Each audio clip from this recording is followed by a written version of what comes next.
आइए आज हम लोग देखेंगे सबसे बड़ी संख्या और सबसे छोटी संख्या कैसे बनाते हैं, उससे संबंधित प्रश्न। बहुत सारी परीक्षाओं में ये पूछा जाता है और हम लोग गलतियां कर देते हैं, है ना। ठीक है, वहां पर क्या रहता है कि कुछ अंक दिए रहते हैं, है ना, और उनका उपयोग करके हमें क्या बनाना है, बड़ी संख्या और छोटी संख्या। तो चलिए कैसे बनाते हैं। देखिए हमारे पास एक प्रश्न है, 0, 2, 3, 1 और 5 से मिलकर बनने वाली 5 अंकों की, कितने अंकों की, 5 अंकों, सबसे बड़ी संख्या और सबसे छोटी संख्या का अंतर कितना होगा। सब लोग क्या कर देंगे, फटाफट 9 9 9 9 5 बार लिख देंगे। क्या करेंगे, 9 5 बार, बड़ी संख्या लिखना है ना, और छोटी संख्या मतलब 1 के बाद 4 में 0 लगा देंगे और घटा देंगे, तो क्या हो जाएगा, गलत हो जाएगा। हमें क्या करना है, इन अंकों का उपयोग करके बनाना है, 0, 2, 3, 1 और 5, है ना। गणित में कुल कितने अंक होते हैं, 10, 0 से लेके 9 तक कुल कितने अंक हुए, 10। इन अंकों का उपयोग नहीं करना है ना, किसका करना है, 0, 2, 3, 1 और 5। चलिए बनाते हैं सबसे बड़ी संख्या। तो बड़ी संख्या बनाना होगा तो क्या करेंगे, बड़े अंक से शुरू करेंगे कि छोटे अंक से, बड़े अंक से।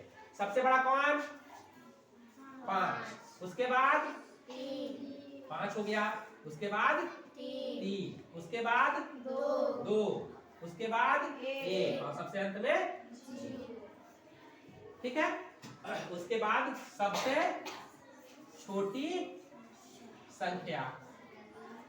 तो बताइए सबसे छोटी संख्या है, किसको लिखेंगे सबसे पहले, 0 लिखेंगे कि 1 लिखेंगे, किसको लिखेंगे, गलत, यही गलती करते हैं हम लोग, क्योंकि 0 का मतलब कुछ नहीं होता है, खाली डब्बा। 0 का मतलब कुछ नहीं, जहां कुछ भी नहीं है ना, उसको हम लोग क्या लिखते हैं, 0।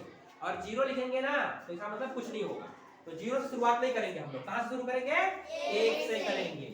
जब भी छोटी संख्या लिखना होता है तो कहां से शुरू करते हैं, 1 से। तो पहले 1 लिखेंगे, है ना, फिर किसको लिखेंगे, 0, है ना, उसके बाद फिर कौन आएगा, 2, उसके बाद कौन आएगा, 3 और उसके सबसे लास्ट में क्या आएगा, 5। तो ये हमारा बनेगा सबसे छोटी संख्या। इस चीज का ध्यान रखना है, आप किसी भी संख्या में अगर 0 पहले लिखते हो तो इसका कोई महत्व नहीं होता, बाईं तरफ जाने से कोई महत्व नहीं होता। लेकिन इसी को अगर हम दाईं तरफ लिख दे तो मान बढ़ जाता है ना। अब 1 का मान कितना हो गया, 1000 हो गया ना। ठीक है, तो इसीलिए 0 से शुरुआत कभी नहीं करना, ठीक है जी। अब अंतर का मतलब जानते हो सब लोग, अंतर का मतलब होता है घटाव। क्या करना है, घटाना। तो घटा देते हैं, 1 में 0 में से 5 दे सकते हैं क्या, तो पड़ोसी से लेना पड़ेगा ना, यहां से ले लिए 1, कितना हो गया हमारे पास 10, पड़ोसी के पास कितना हो गया, एक काम था दे दिया, 0 हो गया। 10 में से 5, अब 0 है, 3 दे सकते हैं क्या, पड़ोसी से लेना पड़ेगा। यह कितना हो गया, 10 में से 3 कितना हो गया, 7, यह कितना बचा, 1। अब 1 में से 2 दे सकते हैं क्या, तो 3 से लेना पड़ेगा। यहाँ हो गया 11 और यहाँ हो गया कितना, 2, 11 में से 2 9, 2 में 0 तो 2, 5 में 1 तो 4। तो ये हमारा उत्तर।